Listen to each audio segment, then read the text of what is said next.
یہ دنیا اللہ نے امتحان کے لیے بنائی ہے، یہ دیکھنے کے لیے کہ کون اچھے عمل کرتا ہے۔ اچھا عمل صرف وہی نہیں جو خوشحالی، صحت اور امن کی حالت میں کیا جائے، اچھا عمل وہ بھی ہے جو تکلیف اور تنگی کے آنے پر صبر کی شکل میں کیا جاتا ہے۔ مومن نعمت ملنے پر خوش ہوتا ہے اور اللہ کا شکر ادا کرتا ہے، تکلیف آنے پر اللہ سے ناراض نہیں ہوتا، بخوشی صبر کرتا ہے، کیونکہ وہ یہ جانتا ہے کہ دونوں ہی امتحان ہے۔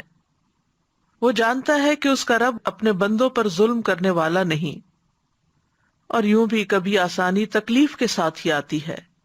ان مع العسر یسرا فان مع العسر یسرا، بے شک یقیناً تنگی کے ساتھ آسانی ہے، بس بے شک تنگی کے ساتھ ہی آسانی ہے۔ تو یہ تنگی اور تکلیف زندگی کا ایک عمل ہے، کبھی انسان پر سہولت ہوتی ہے اور کبھی تنگی ہوتی ہے، لیکن یہ سب کچھ کیوں ہے؟ تکلیف گناہوں کو مٹانے کا سبب بنتی ہے، درجات کی بلندی کا باعث بنتی ہے۔ بندہ مومن جانتا ہے کہ اس مشکل وقت میں میرا رب مجھے کچھ سکھانا چاہتا ہے، میری اصلاح کرنا چاہتا ہے، اور یہ کہ یہ میری تقدیر کا حصہ بھی ہے اور اسی کا فیصلہ ہے، اور اس کا ہر فیصلہ خیر پر مبنی ہے۔ اس کے پیچھے کوئی نہ کوئی حکمت ہوتی ہے، کوئی مصلحت ہوتی ہے، اور اللہ کی حکمت اللہ کے علم پر مبنی ہے۔ لہذا اس نے جو بھی ہماری تقدیر بنائی ہے وہ ہمارے ہی حق میں ہے۔ کتب اللہ لنا نہ کہ علینا، یعنی جو بھی مشکل آتی ہے اور تقدیر کا لکھا جو بھی ہمارے حق میں ہے وہ دراصل ہماری ہی بھلائی کے لیے ہوتا ہے۔ تو آئیے اس آیت کی کچھ مزید وضاحت دیکھتے ہیں۔ قل لن یصیبنا الا ما کتب اللہ لنا، کہہ دیجئے ہرگز ہمیں نہیں پہنچے گا، یعنی کوئی بھی نقصان، کوئی بھی مصیبت، مگر وہی جو اللہ نے ہمارے لیے لکھ دی۔ تو اس لیے ہمیں کیا کرنا چاہیے؟ تقدیر پر ایمان لانا چاہیے۔ یہ اللہ تعالیٰ کی تقدیر پر ایمان اور یقین کی برکت کا ذکر ہے، اور حقیقت یہ ہے کہ جس نے قضاء و قدر میں اللہ تعالیٰ کے راز کو پا لیا، اس کی حکمت کو سمجھ لیا، اس کے لیے مصیبتیں آسان ہو جاتی ہیں۔ قرآن مجید سے ہمیں یہ پتہ چلتا ہے کہ کوئی بھی تکلیف جو آتی ہے اللہ کے اذن ہی سے آتی ہے۔ ما اصاب من مصیبت الا باذن اللہ ومن یؤمن باللہ یہد قلبہ واللہ بکل شیء علیم۔ جو مصیبت بھی آتی ہے وہ اللہ کے اذن سے آتی ہے، اور جو شخص اللہ پر ایمان لائے تو اللہ اس کے دل کو ہدایت بخشتا ہے، اور اللہ ہر چیز کو جاننے والا ہے۔ ہمارا نفع نقصان بھی اللہ کے ہاتھ میں ہے۔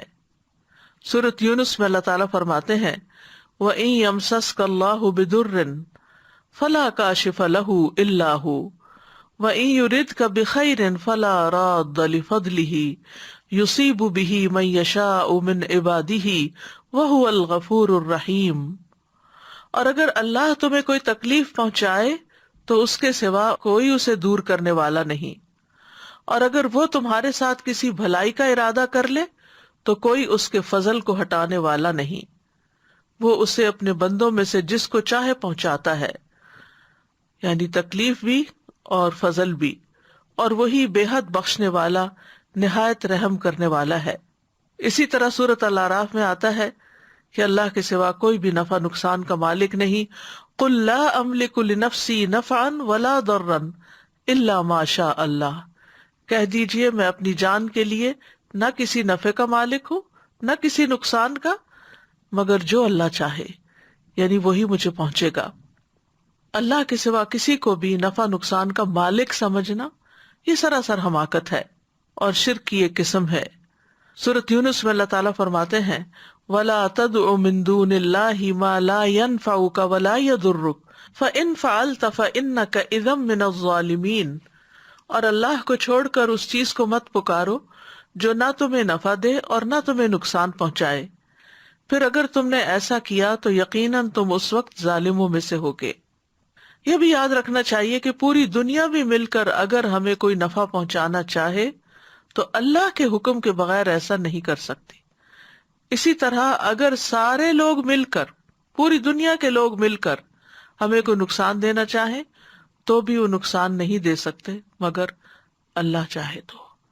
عبداللہ بن عباس سے روایت ہے کہ نبی صلی اللہ علیہ وسلم نے فرمایا، جان رکھو کہ اگر ساری امت مل کر بھی تمہیں نفع پہنچانا چاہے تو تمہیں نفع نہیں پہنچا سکتی سوائے اس کے جو اللہ نے تمہارے لیے لکھ دیا، اور اگر وہ سارے مل کر تمہیں نقصان پہنچانا چاہیں تو نقصان نہیں پہنچا سکتے سوائے اس کے جو اللہ نے تمہارے لیے لکھ دیا۔ اور یہ ایک بہت بڑی حقیقت ہے جس کی عملی مثال ہمیں تاریخ میں ملتی ہے۔ حجاج نے سعید بن جبیر رضی اللہ عنہ کو بلایا اور کہا کہ میں تمہیں قتل کر دوں گا، تو وہ مسکرا دیے، کہنے لگے کہ اگر میری موت، میرا نفع نقصان تمہارے ہاتھ میں ہوتا تو پھر میں اللہ کو چھوڑ کر تجھے پوچھتا، یعنی میری موت، میری زندگی، میرا نفع نقصان سب کچھ تو میرے رب کے ہاتھ میں ہے، تو میرا کیا بگاڑ سکتے ہو؟